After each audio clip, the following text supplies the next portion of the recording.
Hello everyone, welcome back to the channel. So it's mid-August here, it's berry picking time. Rather late in the season, the cloudberries have already gone. It's okay, I've got some photos of those I can show you. But I should be able to find the rest of the common berries that we have in this part of northern Scandinavia. And well, let's go and have a look what we can find. So this is bilberry. And the plant next to it is Bog Bilberry. There's no berries on this at the moment, but the berries look identical. But they don't quite taste the same. The bilberry I think is nicer. But if you look at the difference in the size of the leaves and the roundness of the leaves, and one good way of telling is if you look at how woody that looks, whereas the fresh stems on this are green. So this is a relative of the cultivated blueberry. It's actually called a blueberry in most Scandinavian languages. Blåbär in Swedish and mustika in Finnish. But the blueberry is the cultivated American species. It's bigger, it's sweeter. The blueberry is bigger and sweeter, but it doesn't have quite as nice a taste. Another difference is, if you bite a blueberry open, the flesh inside is pretty much clear. Yeah, bilberries are lovely, really nice. Bog bilberry, quite nice as well.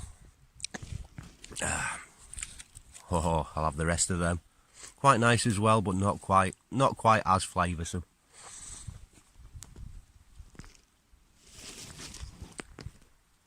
And they're very common.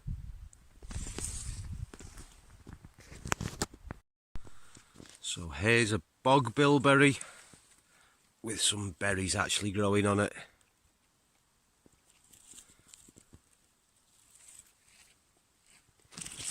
And some, well, compared to some bilberries, all these berries here are actually growing on an old anthill.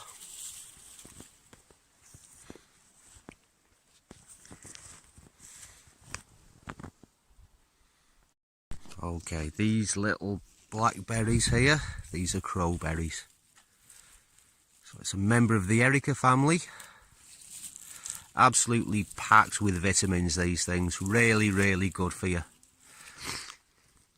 Not quite as tasty as the bilberries. We've got a bilberry here for comparison.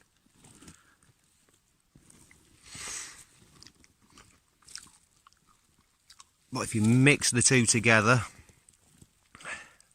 then they're really good. The leaves are very distinctive.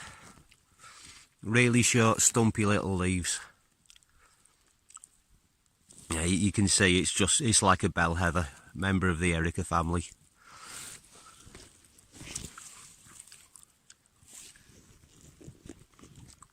And again, they're very common. Okay, so here we've got an important one. These are lingonberries. They make excellent jam. Around here it's a very typical meal. It'd be to have reindeer with mashed potatoes and lingonberry jam. So they're not all that nice on their own. Rather bitter tasting. Well, they're not bad, but they're really nice in a jam. If you look at the shape of the leaves and the dark green colour, quite oval, quite shiny, waxy looking. And these are usually the last berries that you can pick in the season, and the first. You can find these frozen when the snow thaws. You can normally find some of these that are still good to eat that have been frozen all winter.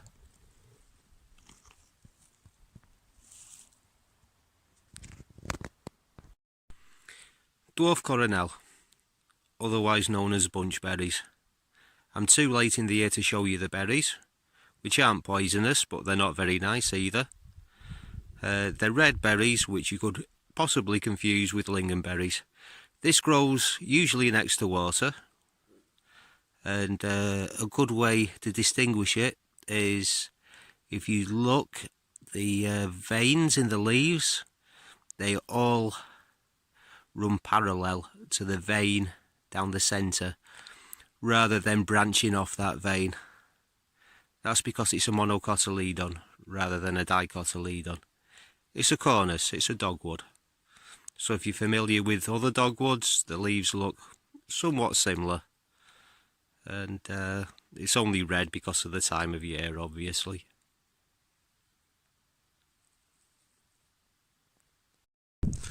So this is Alpine Bearberry. Lovely little blackberries. It turns red in the autumn, and it's easily identified by the net-like structure on its leaves. So see how close we can get to that. Okay, so the Finns call this grouseberry, Riekon Maria. So eaten by a slightly less formidable animal.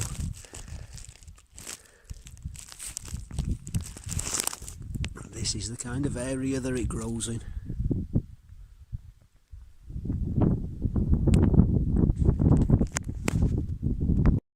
These berries people go crazy for in the summer round here. This is the cloudberry. Notice the lobed, crinkly leaves. The berries ripen from red to a nice orangey yellow colour. They grow all over the swamps and bogs around here, and they make an absolutely fantastic jam.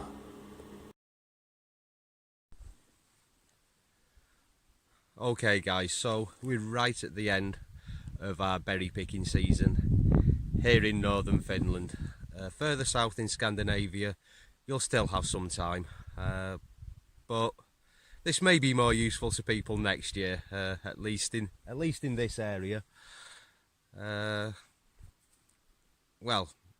also in the south, apart from having a longer berry picking season, you also might be able to find wild strawberries. You might be able to find cranberries, and yeah, another species that I haven't included is rowan, or mountain ash. Yeah, different word for the same plant, different name. Mountain ash. If you Google rowan berry jelly, that's a really nice recipe. And yeah, apart from that, cultivated areas you might find black currants. I have seen yew growing in parks and gardens in the south of Finland. The yew tree is a very toxic plant. The berries are actually edibles. They're sweet, quite pleasant tasting, but the seed you have to spit out, and really it's not worth the risk, because that seed is a little bit more poisonous than anything that you really ever want to put in your mouth. That I'm aware of, I don't know of any poisonous berries that actually grow in this area, but yeah, make sure you're 100% sure of what you're eating. Okay, so always with foraging wild food, always play it safe. Be very careful. You don't want to make yourself ill. Well guys, thank you very much for watching, and please like and subscribe and everything, and I'll see you again for another Kukkeli Bushcraft video. Bye for now.